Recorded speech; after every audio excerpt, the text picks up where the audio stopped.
Mga kagabay, magandang hapon, magandang gabi, magandang umaga, magandang tanghali.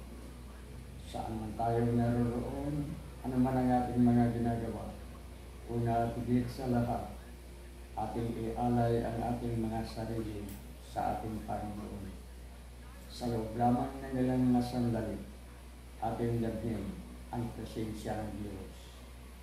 Sama sa atin ang pagpapala, ang liyaya, ang pag-ibig, at ang kapayapaan ng Ama, ng Anak, at ng Espiritu Santo, na bubuhay at naghahari, iisang Diyos, magpasawalang hanggan. Mga kagabay,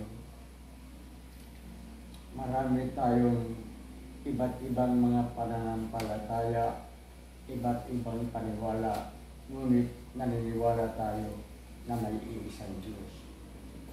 Sa mga naniniwala sa Diyos, alam natin na lahat tayo ay naniniwalang ang Diyos ay ang lumikha ng sanlibutan, ng langit at ng lupa, ng laman ng langit at ng lupa, kasama na tayong mga tao. At dahil dito, tayo ay naniniwala na may isang Diyos. Tayo lahat, ano man ang ating pananampalataya, ano man ang ating religiyon, naniniwala na may isang Diyos na dapat natin pasasalamatan, dapat natin mahalin, dapat natin dakilain at sasambahin.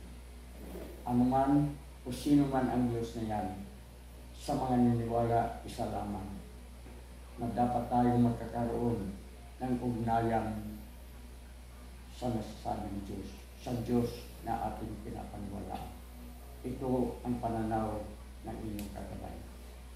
Kaya sa punto nito, sa bahaging ito ng ating gabay kaibigan, ibabahagi ng inyong kagabay ang mga dahilan kung bakit dapat tayong manalangin. Manalangin sa ating Diyos, sa iisang Diyos, na sa mga Katoliko o sa mga Kristiyano, iisang Diyos na may tatlong magkakaibang mga persona. Tatlo, iba't iba ang personalidad, ngunit iisa ang Diyos. Ang panalangin o ang pagdarasal ay isang pagpag-usap, isang pagpapag-ugnayan sa Diyos. Bakit natin kausapin ang Diyos? Bakit kailangan makipag-ugnayan sa Diyos? Sapagkat ang ating pangangailangan, lahat ng ating pangangailangan ay nagsisimula sa Diyos. Siya ang tanging nagkakaloob sa atin ng ating mga pangangailangan. At siya rin ang babawi ng mga ipinagkakaloob niya sa atin. Kaya tayo manalangin upang tayo ang nagpasalamat sa Diyos, upang siya ay ating dakilain sambahin at siyang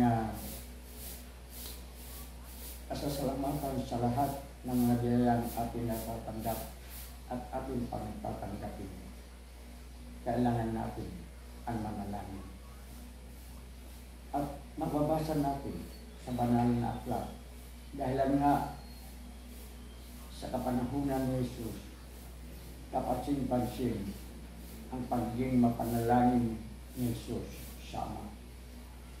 Bago siya magpahinga, matapos ang kanyang mga gawain, aakyat siya sa bundok, lalayo siya sa kanyang mga disipulo, lalayo siya sa mga tao, at magdamag, minsan umalimit na magdamag, ginagabi, inuumaga sa pagdarasal. Kaya dahil sa bagay na ito, minsan tinanong siya ng kanyang mga alagad, Panginoon, turuan mo kaming magdasal, turuan mo kaming manalangin. At ang sagot ni Jesus, isa lamang ang dapat natin panalangin. At ano yun, mga kagabay? Ito ay ang panalangin ng Panginoon o ang tinatawag natin the Lord's Prayer, na higit natin tinatawag na Our Father o Ama namin. Ang ating panalangin sa Ama. Ang panalangin na ipinuturo ni Jesus sa atin. Sa panalangin ito, nabuo ang dapat natin gawin. Nabuo ang mga bagay-bagay kung ano ang dapat sa isang panalangin. Una, oras ang pagpapasalamat sa Panginoon o ang pagdakila, ang pagsamba sa Panginoon. To adore God. Pangalawa ay ang pagtanggap ng ating pagkakasala, ang pag-umpisal ng ating pagkakasala, at ang paghingi ng kapatawaran ng ating mga pagkakasala. Pangatlo ay ang ating pagpapasalamat sa mga biyayang ating natatanggap at ating pagtatanggapin. At ang huli ay ang ating pagpapakita ng ating pananampalataya sa Kanya, ang ating pananalig at pagtitiwala sa Kanya. Ito ang kabuuan ng panalangin itinuro mismo ni Jesus.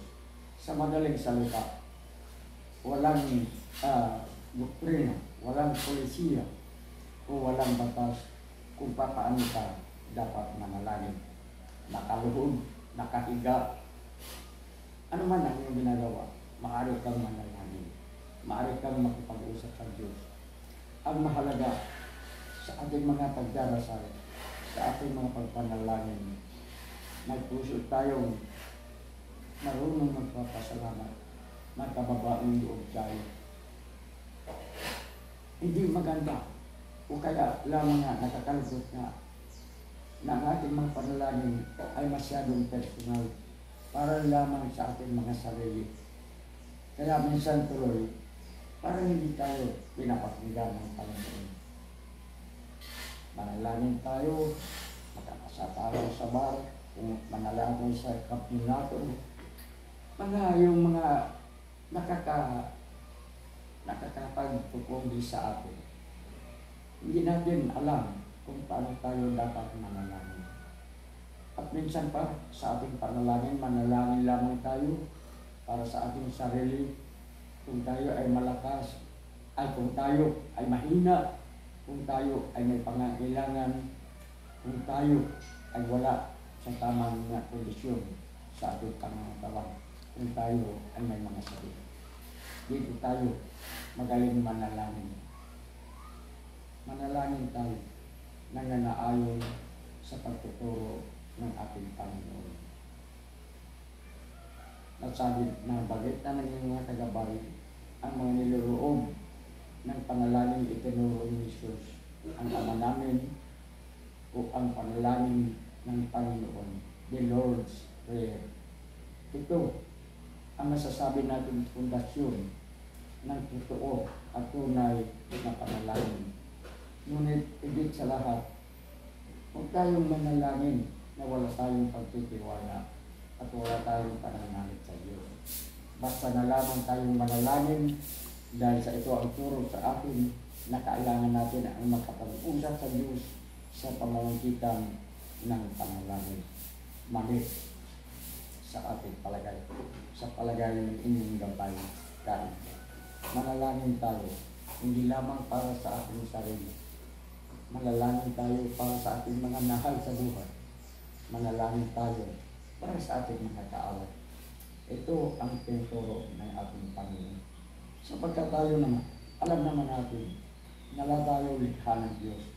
Ang mga banal, ang mga masasama, ang mga mabubuti, ang mga magnanakaw, lahat ang mga makasalanan at ang hindi mga makasalanan. Likha tayo ng Diyos.